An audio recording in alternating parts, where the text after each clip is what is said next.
and welcome back to another edition of Producer's Picks of the SEC. I'm Marquis Munson, joined by James Hardy. We took a while off because, of course, Alabama wasn't in the SEC championship game, and we had a little busy holidays, but we're back to give you some bowl games right before the Christmas holiday, and the SEC is making their presence known in these bowl games. And James, we're going to break it down for them today. You know, Santa's elves have to get ready for the holiday season, deliver those presents to all of you out there expecting a good Christmas present. And we're going to give some to you right now with some of those SEC bowl games coming up. So let's begin. Now, Tom Herman in his first season at Texas, he's going up against the Missouri Tigers. Now, Drew Lock has been on a tear as a recent, and they're going against a Texas team who's kind of looking for some momentum, James. Well, I'll tell you what, as you all know out there, when you have a good quarterback that can sling the ball around, that can put up points on the board, you always give yourself a chance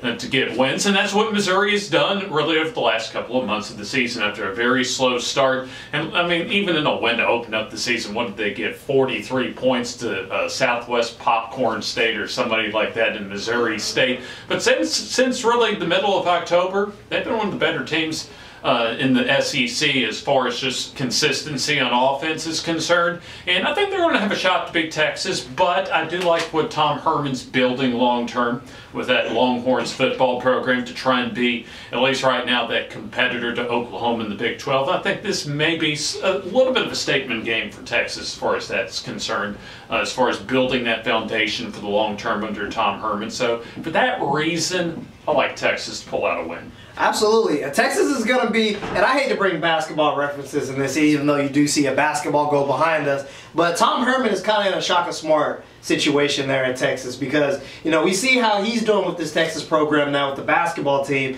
and Tom Herman's going to have the same task at that with the football team as well, and that's kind of rebuilding. And then we see now Texas basketball starting to rebuild their program. Tom Herman's going to do the same. And I think he starts with this Missouri Tigers team because we've seen when Missouri played tougher teams this season, they have fumbled a little bit. And not figuratively fumbled the football, but just fumbled their season off. So even though Drew Lock has been on a tear and he's been, you know, lights out this season towards the end, I'm still going to go with Texas in the Academy Sports Bowl. Academy Sports, which is right down the street from us if you want to go check out Academy Sports for some Christmas presents. Speaking of Christmas shopping, the Belk's Bowl, James. Belk's a good department store here in Tuscaloosa at the University Mall. And we got the Belk's Bowl coming up with Wake Forest and Texas A&M. It could be an interesting ball game. Wake Forest under Dave Clawson's done a pretty respectable job of building at least what you would, a middle-of-the-tier ACC program. And they're kind of like, what, the Vanderbilt they and Duke the Vandy when it comes to football of the ACC. But, I mean, they got a nice bowl game, not too far away, though, from the campus of Wake Forest in Winston-Salem, North Carolina. Game, of course, being played in Charlotte. So you should expect maybe at least some Wake Forest fans to be able to make that short drive down to see their Demon Deacons. But I think Texas A&M, though, once again, they'll be looking, well, awaiting now the era of the Jimbo Fisher era, kind of that transition between Kevin Sumlin and Jimbo Fisher. But I think Texas A&M still will have enough motivation because at this time of the year when you have these coaching transitions and an interim coaching the team after the previous head guy was let go, there's always some question as to, hey, whether they'll be up to play. I think Texas A&M will in this case, and they'll have enough talent to be able to overwhelm Wake Forest. Yeah, you mentioned talent, and that's what Texas A&M has over Wake Forest. We start with Kellen Mond at quarterback. Kellen Mond has had an up and down season this year, but his talent, especially after watching him in the Alabama game, is tremendous. He's going to be a star for, you know, Jimbo Fisher when he decides to become the head coach there. And also give a big shout out to Christian Kirk because of a lot of guys sitting because they're going into the NFL draft. You know, he said he's going to stay there and he's going to remain there for Texas because he feels like he owes that to the program. So be expecting a big game from Christian Kirk before he heads off to the NFL. I'm going to go with Texas A&M in this one. Now the Music City Bowl, James. We have Kentucky going up against number 21 Northwestern. Northwestern's had a good season there in a very tough conference. we've seen Kentucky. We've talked about Kentucky throughout the season. And they've had a season where they could have possibly competed in the SEC East, but towards the end, that wasn't the case for the Kentucky Wildcats. Yeah, you're onto something as far as Kentucky leaving a little bit on the table this year. Close losses, especially early in the season in Florida, where they had a chance to break a 3-decade losing streak to those Florida Gators, but didn't do so. But this Northwestern Wildcat squad at 9-3 on the year, a solid 7-2 in Big Ten play.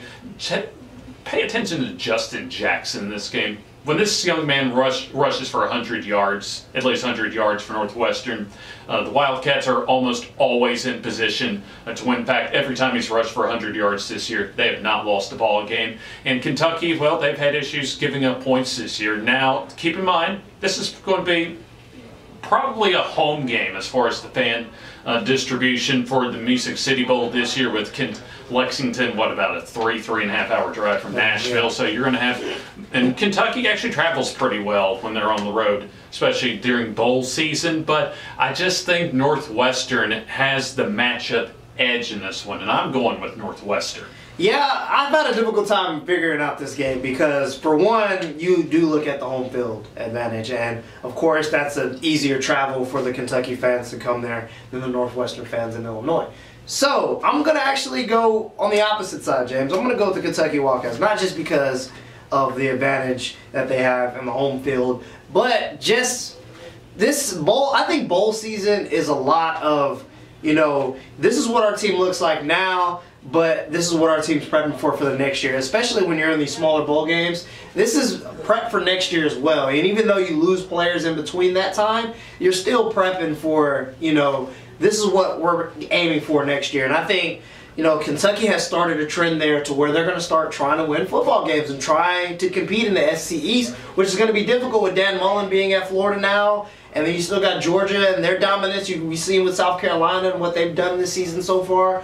So Kentucky is kind of on the 4th, 5th list on that SEC East team. And I think they try to make a statement here against Northwestern. And I think they get the job done, James. It's going to be a difficult game, but I think they get the job done.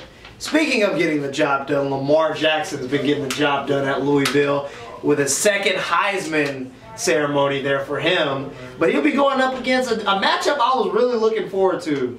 Nick Fitzgerald, of course, he's out for the season. I would have definitely been looking for a Nick Fitzgerald, Lamar Jackson matchup in this game against Mississippi State. But unfortunately, it's going to be Lamar Jackson going up against a Mississippi State team who don't have Dan Mullen and also don't have their quarterback as well. Does it seem like it's been a month since Nick Fitzgerald completely, we might as well say it, ripped up his knee against Ole Miss in the Egg Bowl on Thanksgiving? It seems as if it's been a lot longer than just a month that's passed by since then. And another coaching transition in the SEC with Dan Mullen going down to Florida, really right after the Ole Miss loss. And without Nick Fitzgerald in the lineup as well, I just don't see how Mississippi State is able to keep up the scoring pace with Louisville. So I like Louisville to come out with the victory. Yeah, this is pretty much a draft combine for Lamar Jackson here. So, he's headed to the NFL draft. He wants to show teams what he can do, especially with an SEC defense. And we've seen what this defense can do against Alabama. So now Lamar Jackson will see it in the Tax Slayer Bowl. I'm going to go with Louisville in this one. I think Bobby Petrino coaches up a good game. Lamar Jackson has a big game in his last collegiate game at Louisville, potentially. So I'm going to go with Louisville. Now, James, let's take it over to January 1st. Big day in January 1st for football, for Alabama football. The SEC Invitational on New Year's Day. Absolutely. It's basically the SEC playoffs there. And we begin with Jim Harbaugh has a lot of things to say about the SEC, James. And he'll have a chance to back it up against South Carolina. What you got, James, in that game? I think it was a few years ago when Jadeveon Clowney made one of the more memorable hits in recent years against the Michigan Wolverines. I believe it was in Tampa. It was in this Outback Bowl game. In fact, that Jadeveon Clowney almost kind of put himself on the map as far as the NFL draft was concerned. it's a similar type of matchup. In fact, kind of an evenly matched prospect here with the Gamecocks that's had really overachieved this year under second-year coach Will Muschamp. They don't have much of a ground game. South Carolina, that is. So, of course, they've had to rely on their passing game with the absence of Deebo Samuel especially. So Jake Bentley's done a nice job really carrying a lot of that offense on his shoulders this season. And South Carolina's defense, for the most part, been pretty solid this year as well. Michigan, on the other hand, I think has underachieved a little bit this year under Jim Harbaugh. Both teams with kind of the 8-4 profile coming in, and I like the SEC to come out victorious in Tampa with the South Carolina Gamecocks edging Michigan. Yeah, I'm going to actually go on the opposite side, James. I'm going to go Michigan. And I know we don't like Jim Harbaugh here in Tuscaloosa. A lot of people don't. But Jim Harbaugh has coached a great team in Michigan in these last 3 years. Maybe great's not the word for it, but definitely a team who's trying to compete in that Big Ten conference. And, you know, he's had unlikely circumstances this year, having quarterback issues. I think they're on their third-string quarterback at this point. But they still have a top-5 defense in Michigan. And the last time I seen South Carolina on a field against a top-5, top-10 defense, that was against Clemson. And that game didn't end too well for the South Carolina Gamecocks. So I'm actually going to go with Michigan in the Big Ten in this one. Now, we have the first round of the not-in-playoff game here between UCF and Auburn. I call it the not in playoffs because now you got UCF and Auburn, and then you got Ohio State and USC, and the winner of those games should just play each other for a half of a college football playoff. What do they call that in basketball? The NIT. The not invited tournament. The not invited tournament. So there you go. We call it the NIP for a college football. Don't all of you out there just love how Auburn had to work so hard to beat Georgia and Alabama in November to get to the SEC championship game, only to come up short in Atlanta and see the Alabama Crimson Tide give what they thought might have been their spot in the college football playoffs. So you got an undefeated UCF squad. We all know the smack talking that's been going on down in Orlando in the lead up to this game is kind of put up or shut up time with that. Now for UCF, and we've seen this with Alabama before in the Sugar Bowl in the 2008 season, New Year's Day weekend of 2009 when Utah basically ran up and down the field against Alabama inside the Superdome that night. Oklahoma also in the 2013 season comes to mind as well, and I can kind of see that for the Auburn Tigers as far as now they won't have the distractions as far as will Gus Malzahn stay or go to Arkansas or some other coaching destination. Now in this game, Auburn, we're not sure how healthy, if Kerryon Johnson will be able to play, because UCF, well, they can put some points on the board. And one of the weakest areas of Auburn's entire team, for that matter, the secondary. And that's the strength of UCF is their passing game, so expect a high-scoring ball game inside Mercedes-Benz Stadium, and I think UCF will put up in this one, and they're going to upset Auburn. Yeah, UCF is playing for a lot. Scott Frost is coaching his last game there at UCF.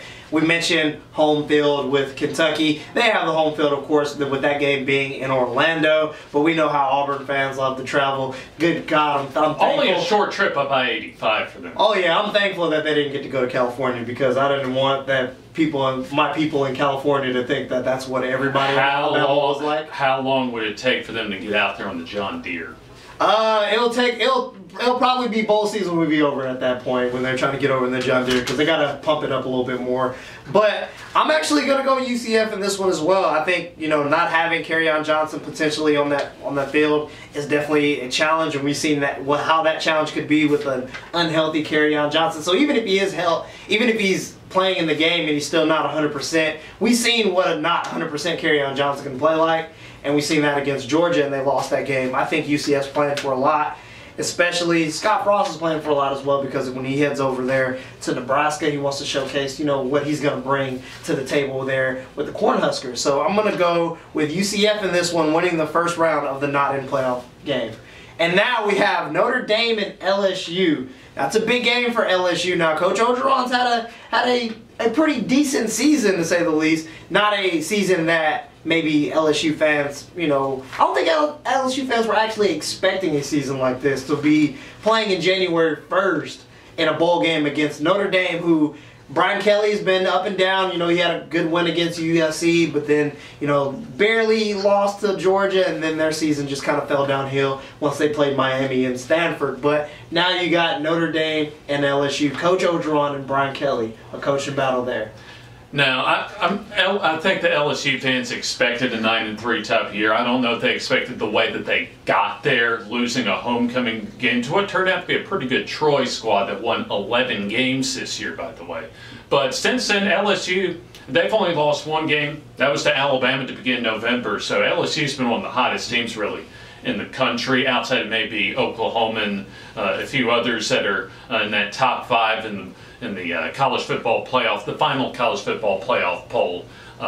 So I think in this instance, I expect LSU to really go out with a bang and try and set up another run for 2018 under Ed Orgeron as far as trying to be one of those contenders in the SEC West next year. I think this is an important game from that aspect for LSU. And once again, a matchup thing for me with LSU's running game and even along the line of scrimmage. And let's not forget, Danny Etling gets a lot of criticism for not being a big play quarterback, but he's only thrown 2 interceptions this year in 12 games. So I think with their ability to take care of the football and to make plays in the running game, I like LSU to come out with about a 14-point win over Notre Dame. Yeah, I'm going to use a line from Dennis Green in reference to Notre Dame. They are who we thought they were. And I say that because, we had a lot of people had high hopes for this Notre Dame team after, barely losing to Georgia, which Georgia is now in the college football playoffs. And then they blew by USC in a blowout. But then everybody started hyping up Notre Dame to be this good team. And then all of a sudden they play Miami, get punched in the mouth. They play Stanford and also get punched in the mouth as well. So they were who we thought they were. A lot of people didn't expect Notre Dame to be this good this year. But some people, when they saw those wins, they thought this Notre Dame team would actually be in the college football playoffs because they had an easy route there. But they are who they thought they were, and we're going to show that. They're going to showcase that again against the LSU Tigers. I think Danny Etling and Darius Geis has a big game. Darius Geis also headed to the NFL draft potentially, so of course he wants to showcase what he's got there if he does decide to play in that bowl game, because we know how these players get before they go to the NFL. They want to sit out for a game, but even with or without Darius Geis, I think Danny Etling has a big game against his Notre Dame team. So I'm going to go LSU Tigers in this one. Finally, since we're not going to break down Alabama and Clemson, we're going to tease you with that one. Well, we'll do a video, because I know a lot of people get mad at us because we don't do the predictions. I know some of you out there do. We appreciate that. People get mad because we don't break down the Alabama Clemson, but we'll do a special video for Alabama Clemson with our score predictions with that as well. So we'll do that next week. But our final game, James, first round of the college football playoffs, you got Baker Mayfield and the Oklahoma Sooners going up against a Georgia team who fought their way back after that tough loss to Auburn, fought their way back into the college football playoffs, winning the SEC championship. Now they're going up against the Big 12 champions and also a Heisman winner in Baker Mayfield. I'll tell you what, this has been a great stepping stone season for the Georgia program under Kirby Smart. But, I mean, you look at Baker Mayfield, best playmaker in college football as far as the quarterback position. And Oklahoma's been, maybe in my mind, the hottest team in college football right now. And I don't think Georgia has enough offense, even though they do have that powerful running game with Sonny Michel and Nick Chubb to be able to control the football. But I think turnovers are going to be key. Georgia cannot turn the football over in this one. They've got to get a few turnovers from Oklahoma to be able to pull out, I think, what would be a tight victory for them. But I just think Baker Mayfield's the X factor. And to me, in these type of ball games, your stars have to come out there and perform at their best. And I think Baker Mayfield is performing his best at this time of the year, and he'll be the difference in an Oklahoma win. Yeah, that Clemson and Alabama matchup is the round of accomplishments. When you look at Dabo and you look at Nick Saban, this is one of establishment with Kirby Smart and Lincoln Riley, who's in his first year, taking over for Bob Stoops, which, this is a big stepping stone for Lincoln Riley for his future there in Oklahoma. So, despite all that they've lost on that offensive side of the football, they've lost guys who are playing on Sundays. Dede Westbrook, they lost Samaje Perine, and then they also lost Joe Mixon as well. And yet, they're still one of the top offenses, and that's led by Baker Mayfield. And Baker Mayfield's, a Heisman winner, having a great season this year. I'm going to go with the Oklahoma Sooners in this one. I think Baker Mayfield, like you said, James, does make the big difference in this ball game. Georgia does have a good defense, but I've seen what Baker Mayfield can do with probably the best defense they played all year in TCU twice, and he lit them up both times. So I'm going to go Baker Mayfield, not only winning the Heisman, but winning the first round of the college football playoffs. So that does it. Next week, tune in, because we will definitely be breaking down Alabama Clemson in a special video for you guys, because we hate to leave you guys on where the hell is the Alabama picks at. We got you guys next week. That final Christmas present, folks, will still be under the tree when you get to it next week. Yeah, because I do late Christmas shopping, and especially online, and shipping don't usually, if you shop late, it doesn't come until the 26th. So definitely next week we'll be breaking down Alabama Clemson. That does it. Make sure you hit that subscribe button for all our content on our YouTube channel there. So make sure you hit that red subscribe button. Also, make sure you download that Tide 1029 app in the App Store and also on Google Play. For James Hardy, I'm Marquis Munson. Thank you guys for tuning in to another edition of SEC Picks with the producers here. Thank you guys for tuning in. We'll see you guys next week for some little Alabama and Clemson. See you soon.